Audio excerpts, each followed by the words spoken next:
Anyway, alam naman natin kung ano ang unang pronouncement ng ating Pangulo. Sa una, of course, hanggat wala pa yung mga impeachment complaints, hanggat maaari ay huwag na sanang matuloy.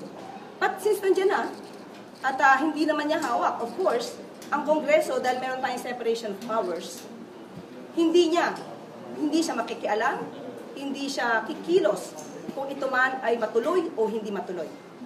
So, kung ang sinasabi lamang nila ay para ma-impeach si VP Sara, well, kanilang opinion yon. Ito talaga naman ay nakikita natin kung saan sila gumagawi. At ito ay sa lahat ng kanilang mga rallies, makikita natin ang paninira nila sa pamahalaan at sa Pangulo. So alam na natin kung saan ang punta nila.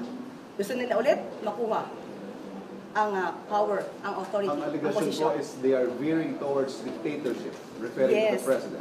Ang una pong sinabi dyan noon ay anong ebidensya? Paano mapapatunayan? Katulad na sinabi ko, hindi tayo pwedeng maniwala sa mga pang-iintriga lamang na walang ebidensya.